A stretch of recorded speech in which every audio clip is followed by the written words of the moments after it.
Kasi kailangan natin magpahype. Nagalit ang mga fighting at pati ang showtime ng mga aso. Ang aso, nalalasing sa baso. Ito ay prisa na hindi kailangan ng atraso. Hindi naman to clip dapat di kailangan ng laptop. Kasi makikita at mapapakinggan ng tunay na hip-hop. Kabisado at i-focus mo para yung camera. Teka lang medyo madumi kasi sa lente may bumara. Teka nga pala lahat ng mga ipi ay magingay. Kailangan ng lahat sumasabay. Teka nga pala ang dami mga bata at ang dami rin mga nakikinig. Kasi nga pala ito'y kakaiba. Hindi kailangan kita ng lapis at papel. Chris na lang okay lang na di natatabit. Kabisado ang daming mga trophy at award. Teka nga pala hindi kailangan na i-disregard. Para bago umabi at hindi ginaganahan. Wala bang palakpakan dyan sa kaliwat sa kapalakpakan? Palakpakan, sabay-sabay, palakpakan yung nasa harapan. Palakpakan, palakpakan, sabay-sabay, palakpakan yung nasa harapan. Mamusay kapag sinabi kong Pinoy, dapat sisigaw ng hoy. Pinoy, Pinoy.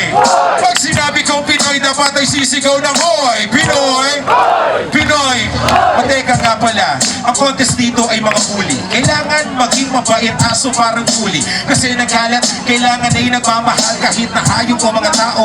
Walang pinagkaiba kasi kailangan dito respeto at naalagaan na para bang pag-ibig sa babae pang matagalan at hindi kailangan na ito'y inaabuso. Kahit na pinagkaiba ng tao sa aso. Yung aso, okay lang kasi pinapakain. E pag tao na ibang klase kapag kumain, hindi naman matakaw, hindi kailangan yun.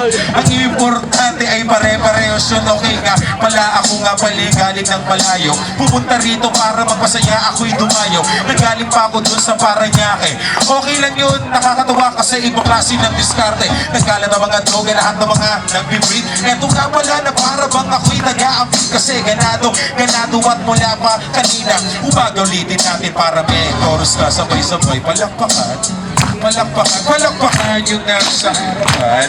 Palakpakan, mamusan palakpakan. Sige, palakpakan yung mga nasa harapan. Okay nga pala, bago magtapos ang medyo pagod, lumidilim na pari at kailangan ng gumagon. Ang hawak ko ay mic kasi kumpleto ng mga letra. Para bang kalaban ko si Batas. Kilala niyo si Batas, yung mahaba yung balbas.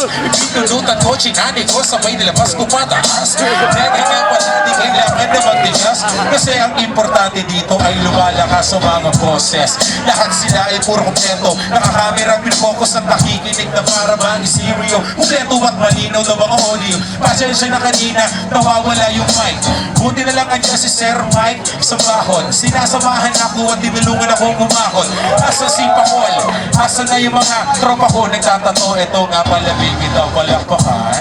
Palakpakan, palakpakan yung nasa harapan. Yung nakaberde na kumakatay dapat palakpakan, palakpakan yung nasa harapan. Ay po salamat, thank you. Excuse. Walay mo na po sa success. Stay blessed guys. Go! Keep it up. Kung may request lang since nandito ka kung